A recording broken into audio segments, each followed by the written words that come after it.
Abi muhabirlere izin verin. Arkadaşlar biraz geri açın şöyle. Efendim geçiyorsun. Hocam. Efendim geçiyorsun. Son durumunla ilgili. Valla son durumumuzu doktorlar söyleyecek ama ameliyatı devam ediyor. Ben Müfit Hoca ile beraber ilk gelenlerden. Evet. Aşağı yukarı hemen hadiseden sonra ben geldim, buradaydım. Evet Arka efendim. kapıdan girdim. İnşallah hayırlısıyla hem hanımefendiden hem İbrahim Bey'den güzel haberler bekliyoruz. Doktorlar da uğraşıyorlar. Peki siz gördünüz mü? Ben görmedim, hemen akabinde geldim.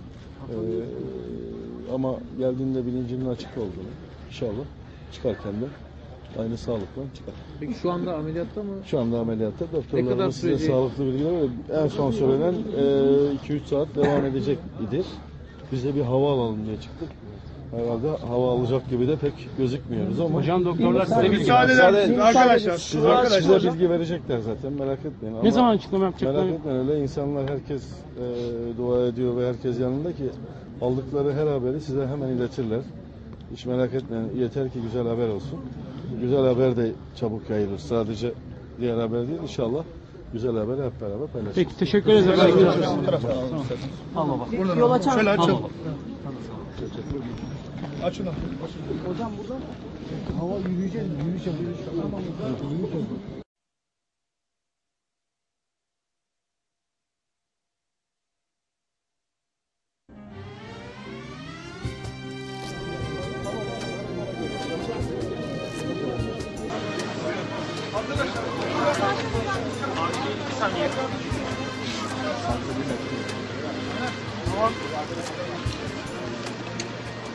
Şu tarafa doğru bakalım.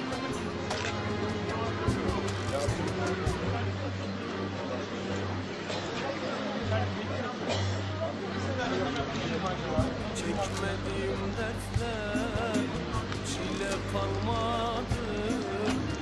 Feryatsız gündüzüm gecem olmadı. Efendim sağlık durumu nedir acaba? Feryatsız gündüzüm gecem olmadı. Ağlamadık sokağa, köşe kalmadı. Bekliyorsunuz. Evet arkadaşlar. Arkadaşlar.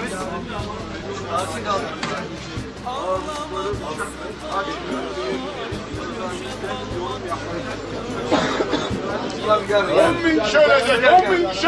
Yarın meydana çıkacaksın orada. Biz Urfalıysak tatlı sesli kanı yerde kalmaz. Aynen. Kalmayacak. Kalmayacak. Sadece dua edelim. Dua edelim. Hepimiz muhacir olalım. Abimiz önce uçtu, ondan sonra büyük. Böyle kardeşçe olmaz. Olay o ya. Ameliyatla çalışıyoruz. Yarın saat 45 dakika. Yalnız şu an Basın arkadaşlar yardımcı olun biraz.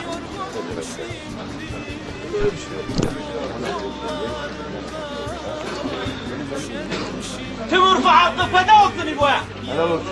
Aynen o şekil.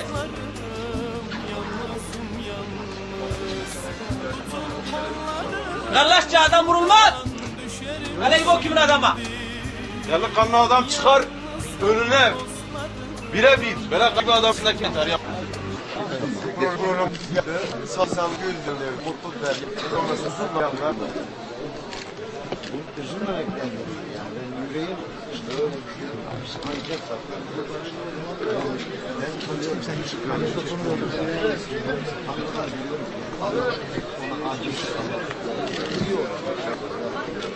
Son durumuyla ilgili bir bilgi var mı efendim şu an? Ben şimdi geldim hiçbir bilgi şu anda haber almaya geldik ama ilk gelen haberler ekranda da olsa, televizyonda da olsa bize şaka gibi geldi. Gerçekten inanmak istemedik. Belki ucuz atlatılmış bir kasa da olabilirdi ama şimdi işin ciddiyetinin mahiyetini öğrenince büyük bir telaşla geldik.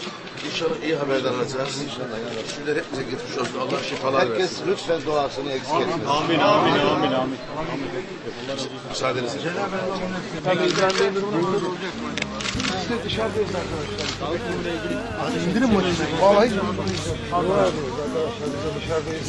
Zaten bu durumda bilinmiyor. Bekliyoruz inşallah. Öyle duyuyoruz. Herkes duasını esirgemesin. Herkes dua etsin inşallah. Anlamında dua ediyoruz arkadaşlar. Teşekkürler. Sağ olun. Tamam arkadaşlar. Kameralar ne diyor?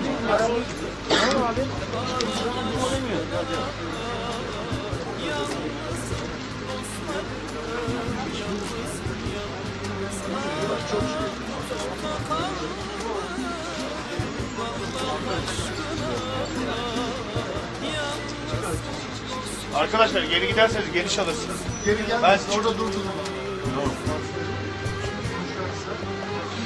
Eğer bize doğru gelirse kardeşim.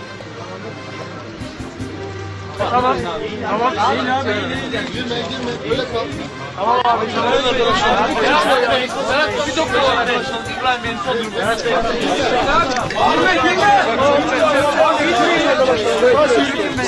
Abi çeksene şunu ya. Bir saniye. Şimdi yoğun bakım doktorlarıyla konuştum. Yani İbrahim abi ve yanındaki Damla'nın durumu, özellikle Damla'nın durumunun ağır olduğunu söylüyorlar. İbrahim abi de tomografiye girmişti. Şimdi ameliyata aldılar. Yani hayati, şöyle söyleyeyim, yaşama olasılığın yüksek olduğunu söylüyorlar.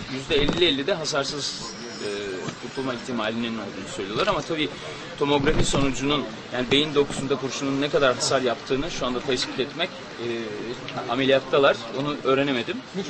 Ancak yoğun bakım doktorunun söylediği, hani çok korktukları gibi değil, nispeten daha ayrıntılı bilgiyi tabii ki açıklamaları kendi doktorları yapacak. Benim öğrenebildiğim bunlar.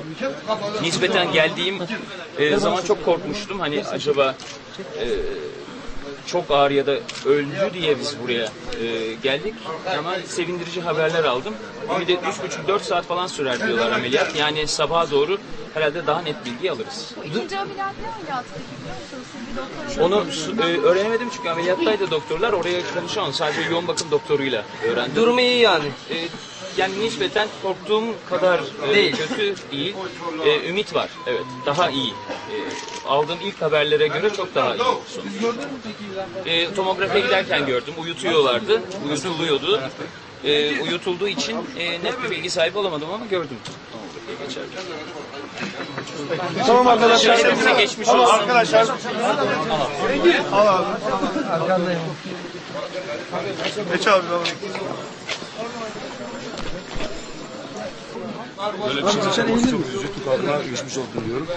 İbrahim Tatlıses'in yaşaması ya da ölmesi kimseyi ilgilendirmiyor ama İbrahim Tatlıses bu memlekete lazım bir insan. O yüzden değeri bilmek lazım. Kurşun atmak lazım o.